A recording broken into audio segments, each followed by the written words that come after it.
Bonjour mesdames et messieurs, bienvenue dans ces 5 minutes d'information. Nous sommes dimanche 27 mai 2018 et comme chaque dernier dimanche de mai, l'on célèbre aujourd'hui les mamans, même si certaines ont choisi de faire donc la fête par anticipation. Je vous amène au nouveau camp d'Akwedo ici à Cocody, au nouveau camp d'Akwedo où l'on a célébré hier samedi les épouses de militaires, les épouses de gendarmes, les épouses des policiers. Une célébration en présence de la première dame, Dominique Ouattara. Le compte-rendu de Viviane Aïma tout à l'heure dans le 13h. Les femmes de valeur de Radio Côte d'Ivoire, elles aussi ont été célébrées hier au nombre de 10. Au départ, une seule a été désignée Super Maman 2018. Son nom, Eliane Zou. Elle est responsable des femmes commerçantes du marché de Yopougon-Koweït. L'initiative de Radio Côte d'Ivoire vise justement à récompenser les efforts des femmes de Côte d'Ivoire pour leur propre autonomisation. Le témoignage de Franck Quadio. Des raisons de jubilé. Et pour Dame Eliane Zou d'être émue. Elle est pour la première édition, la Super Mama 2018, jeu lancé par l'émission Femmes d'Action sur Radio Côte d'Ivoire. Eliane Zou est à la tête d'une association de femmes du vivrier exerçant dans le quartier de Yopougon-Koweït à Abidjan. On ne vaut pas 10 au début.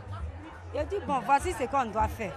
On va vendre pour avoir aidé nos maris. Comme ça, les femmes ont accepté. Et on a eu une place. Aujourd'hui, je ne peux pas compter combien de femmes qui me suivent aujourd'hui. Elles étaient 10 au total sélectionnées après un voting. 10 femmes d'exception, chacune dans son domaine d'activité. Au-delà des récompenses symboliques pour les lauréates, c'est la reconnaissance de leurs efforts en faveur de leur autonomisation. Aujourd'hui, je suis 6e, c'est un jeu, ça me plaît. Tous ceux qui ont gagné, je leur ai dit chapeau. Les handicapés sont venus d'Agboville, de Gagnoua, de Dabou, presque partout en Côte d'Ivoire, même de Demoko, pour me soutenir. Je pense que c'est l'action de la solidarité. L'autonomisation, mais aussi la contribution à l'affirmation de l'idéal condition féminine, le sens de l'initiative selon Sali Silue Konaté, directrice de Radio Côte d'Ivoire. Il faut que les femmes sortent de leur timidité, sortent de la peur et excellent dans leur domaine d'activité pour mériter la place qu'il faut. Une idée qui plaît aux collectivités. La municipalité de Cocody s'engage à soutenir les prochaines éditions. Et celle de Yopougon est sollicitée justement par les femmes de la première, la Super Mama Eliane Zou. Nous la retrouvons au milieu de ces femmes vendeuses au marché de Yopougon-Koweït. L'espace existe depuis une vingtaine d'années. Difficile de mener à bien les activités. Le marché là, c'est trop dur. Moi, mes femmes se réveillent à 3 heures. Vous avez vu le quartier, pour rentrer, c'était difficile.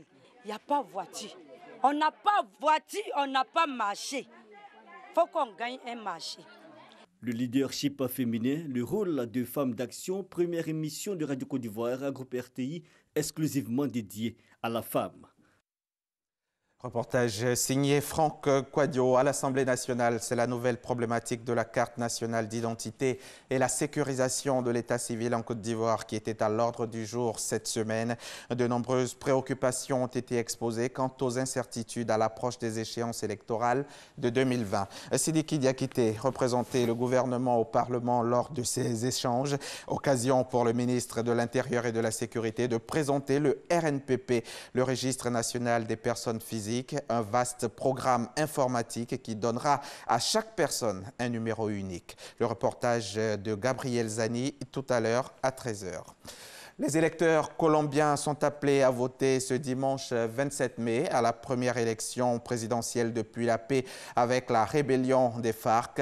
Un scrutin clé pour un pays polarisé par cet accord historique que le candidat de droite dur, donné favori Ivan Duque, promet de réviser. Duque est le poulain de l'ancien président Alvaro Uribe qui incarne la droite dure, celle qui s'est opposée au processus de paix avec la guérilla. Le président américain Donald Trump lui a déclaré ce dimanche 27 mai que son sommet avec le dirigeant nord-coréen Kim Jong-un devrait bien avoir lieu le 12 juin prochain à Singapour et ce, 2 jours après l'avoir annulé. Ce revirement intervient au lendemain d'un tête-à-tête organisé en surprise entre les dirigeants des deux Corées. Selon Séoul, Pyongyang veut toujours dénucléariser la péninsule. C'est la fin de ce flash, mais avant de nous quitter, sachez que tout à l'heure, à 13h, dans le cadre du magazine du dimanche, je recevrai M.